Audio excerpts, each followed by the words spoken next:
एक दूसरे हिस्से में हम बात करेंगे पाकिस्तान पीपल्स पार्टी और एमक्यूएम पाकिस्तान एक मरतबा फिर आमने सामने हैं और एक दूसरे पर लफ्जी गोलाबारी का सिलसिला भी जारी है। कराची में आज प्रेस कॉन्फ्रेंस करते हुए पीपल्स पार्टी को सिंध में सूबा बनने से मुतालिक खबरदार कर दिया गया।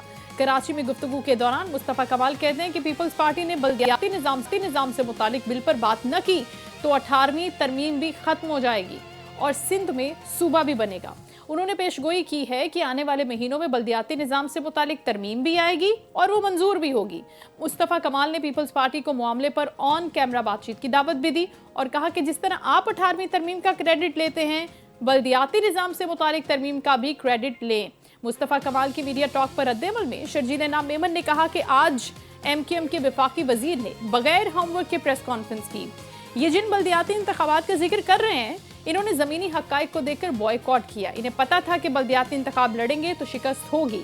सिंध के सीनियर वजीर ने मजीद कहा कि सिंध की तकसीम मुश्किल ही नहीं नामुमकिन है। सिंध कोई केक नहीं है कि इसको बांट दिया जाए। उनका कहना था कि एमक्यूएम चाहती यह है कि हम जज्बाती होकर जवाब दें और फिर वो उस पर सियासत करें। वो हर वक्त इक़्तिदार में रहना चाहते हैं, लेकिन एमक्यूएम की सियासत अब खत्म हो चुकी है। ये दोनों जमातें कराची में, सिंध में स्पेसिफिकली एक दूसरे के आमने सामने आई हैं।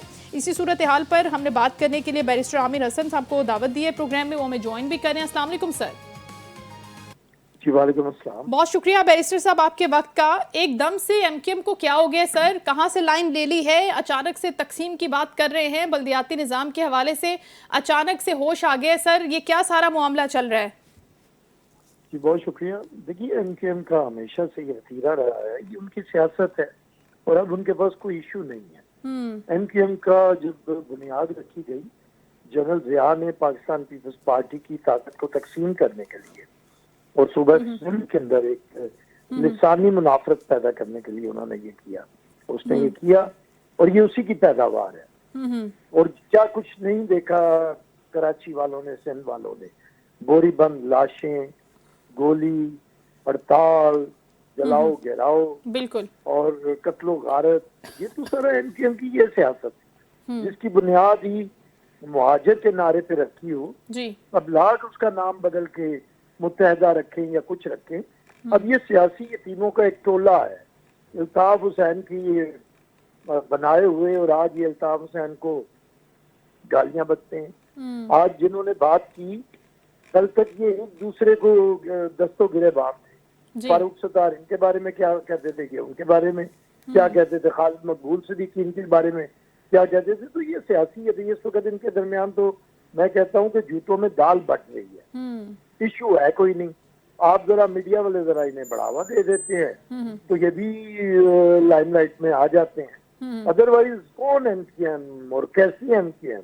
अब तो उनकी कोई हकीकत नहीं है। खैरात तो बैरिस्टर साहब आप कह रहे हैं कि अब हम बैरिस्टर साहब आप हम उनकी बात को इग्नोर कैसे कर सकते हैं? 22 सीटों के साथ असेंबली में बैठे हैं, फिर उसके बाद अगर आप ये कह रहे हैं कि हम इनकी बात को नहीं सुने या इग्नोर कर दे, जिस तरह से वो प्रेस कॉन्फ्रेंस कर रहे थे, तो फिर इससे भी तो उनको कॉन्फिडेंस मिलेगा ना?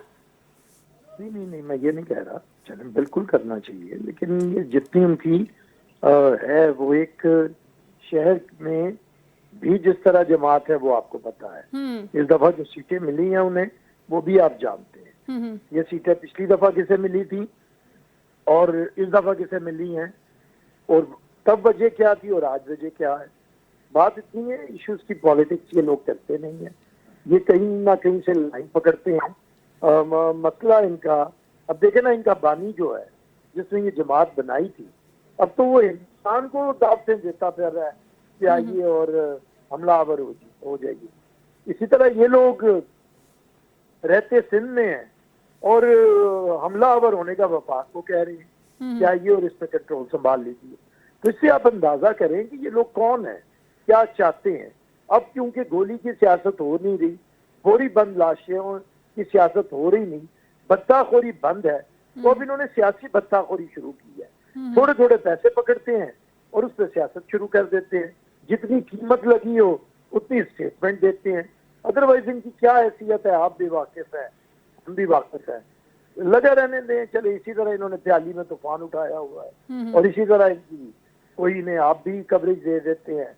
ये भी पता चलता है कि ये भी कोई सियासी पार्टी है। चले, जिंदा रहने का सामान उनका चलता रहता है बैरिस्टर साहब, लेकिन ऐसा कैसे पॉसिबल है कि पाकिस्तान पीपल्स पार्टी की शमूलियत के बगैर उनकी मंजूरी के बगैर, उनकी प्रेजेंस के बगैर ये कोई ले आए बल्दियाती निज़ाम की तरमीम? क्योंकि इतने कॉन्फिडेंस से मुस्तफ़ा कमाल साहब फरमा रहे हैं कि बल्दियाती निज़ाम से मुतालिक तरमीम न सिर्फ आएगी बल्कि वो पास भी होगी, और फिर उसके बाद हम सेंट्रल से देखते हैं कि वहां पर भी 28वीं तरमीम की बात हो रही है। अब इंतजार वाली तो कोई कहानी नहीं है, तो पाकिस्तान पीपल्स पार्टी के बगैर तो पॉसिबल नहीं है ना सर? तो ये तो अगर आप भी जानती हैं तो ये फिर ये किस तरह की 22 सीटों वाला 2 से एक अक्सरियत कहाँ से लाएगा, आप बताएं। ये उन्हें लॉलीपॉप दिया हुआ है, उन्हें लगा रहने दें। बात इतनी है, बल्दियाती निज़ाम सिंध के ही अंदर तो मौजूद है। पंजाब में तो हम लोग पिछले एक दिहाई से यहाँ पे ये निज़ाम नहीं जी। तो सिंध के अंदर तो बल्दियाती निज़ाम है, और बल्दियाती निज़ाम से जिस तरह ये भागे, बाइकआउट करके, पीठ फेर के, दिखा के भागे वहाँ से मैदान से, वो सारी दुनिया ने देखा है। वहाँ पे बल्दियाती निज़ाम है, मौजूद है, पूरे सिंध के अंदर एक बेहतर तरीके से काम कर रहा है। वहाँ पे एक नौजवान मेयर मुर्तज़ा वहाब वहाँ के कराची के लोगों की खिदमत कर रहा है।